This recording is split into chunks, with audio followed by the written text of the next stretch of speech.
അഖിൽ എൻ.ആർ.ഐയുടെ വിഷയത്തിൽ secret agent ഒരു video ചെയ്തിട്ടുണ്ടായിരുന്നു. സീക്രട്ട് ഏജൻറ് ഇത് കണക്ക് വീഡിയോ ചെയ്ത സമയത്ത് പറഞ്ഞിട്ടുണ്ടായിരുന്നു, ഞാൻ അഖിലിനെ വിളിച്ച് സംസാരിച്ചു ഈ ഒരു വീഡിയോ ചെയ്യുന്നതിന് മുമ്പ്. അപ്പോൾ അഖിലൊക്കെ പറഞ്ഞിട്ടുണ്ടായിരുന്നത് പോയവർ പോയി, ഇനി മുമ്പോട്ടുള്ള കാര്യങ്ങളാണ് നോക്കണ്ടേ എന്നുള്ള രീതിയിലൊക്കെ പറഞ്ഞ് ആ ഒരു കാര്യങ്ങളൊക്കെ ഈ ഒരു സായി ആ ഒരു വീഡിയോയിൽ പറഞ്ഞിട്ടുണ്ടായിരുന്നു. ഇതിന് ശേഷം കുറേയധികം പേര് സായിക്കെതിരെയായിരുന്നു വീഡിയോ ചെയ്തിട്ടുണ്ടായിരുന്നത്. സ്വന്തം ഫ്രണ്ടിന് ഇതേ കണക്കൊരു അവസ്ഥ വന്ന സമയത്ത് പോലും അതെടുത്ത് വെച്ചിട്ട് അരി വാങ്ങുന്നതിൽ നാണമില്ലേ എന്നൊക്കെ ചോദിച്ചിട്ട് ആൾക്കാർ വീഡിയോ ചെയ്തിട്ടുണ്ടായിരുന്നു. അതിൽ മെയിനായിട്ട് 2 പേരും, ഒന്ന് അഷ്കർ ടെക്കി അതുപോലെ തന്നെ സുനിതയായിരുന്നു. ഇവർ രണ്ടുപേരും വീഡിയോ ചെയ്തതിനൊക്കെ കമൻറ്റ് ബോക്സിൽ പോയിട്ട് സായി ഒരു മറുപടിയൊക്കെ കൊടുത്തിട്ടുണ്ടായിരുന്നു.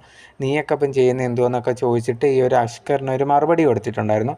ഇപ്പം യൂട്യൂബിൽ അതിന് ഫുള്ളൊരു എക്സ്പ്ലനേഷനായിട്ടൊരു വീഡിയോ ചെയ്തിട്ടുണ്ട്. ഇതിപ്പോൾ അഖിലുണ്ടെങ്കിൽ ഒരിക്കലും എനിക്കെതിരെ വന്നിട്ട് സംസാരിക്കൊന്നുമില്ല. ഇത് കുറേയധികം പേര്, ഞാൻ ഇവർക്കെതിരെയൊക്കെ പണ്ട് വീഡിയോസും കാര്യങ്ങളൊക്കെ ചെയ്തിട്ടുണ്ട്. അതിൻ്റെ ചുരുക്കാണ്, ആ ഒരു റിവെഞ്ച് എടുക്കാൻ വേണ്ടിയിട്ടാണ് ഇവർ വന്നിട്ട് ഇതുപോലെ സംസാരിക്കുന്നതെന്ന് പറഞ്ഞിട്ട് കുറച്ച് ചീത്തവിളിയും കാര്യങ്ങളൊക്കെ ഉണ്ടായിരുന്നു. അതിനകത്ത് വന്നിട്ട് അതുപോലെ തന്നെ നിങ്ങൾക്ക് എന്നെക്കുറിച്ച് എന്തെങ്കിലും ഞാൻ ചതിച്ചു എന്നുള്ള രീതിയിൽ വല്ലതും തെളിയിക്കാനുണ്ടെങ്കിൽ തെളിയിക്കുക. അല്ലാതെ ഇതുപോലത്തുള്ള കാര്യങ്ങൾ വെച്ചിട്ടല്ല എനിക്കെതിരെ സംസാരിക്കേണ്ടത്. നിങ്ങളെ ഓരോരുത്തരെയും ഞാനുണ്ടെങ്കിൽ എക്സ്പോസ് ചെയ്തിട്ടുണ്ടായിരുന്നു, നിങ്ങൾ ചെയ്ത പല കാര്യങ്ങളും. അത് റിവെഞ്ച് മനസ്സിൽ വെച്ചിട്ട് ഇപ്പം നിങ്ങൾ ഇതുപോലെ എനിക്കെതിരെ തിരിഞ്ഞാലും എനിക്ക് കുഴപ്പമൊന്നുമില്ല. ഇതിനേക്കാൾ വലിയ ഇതൊക്കെ നേരിട്ടിട്ടാണ് ഞാൻ ഇങ്ങോട്ട് വന്നതെന്നുള്ള രീതിയിൽ കൂടി സായി ആ ഒരു വീഡിയോയിൽ പറയുന്നുണ്ടായിരുന്നു.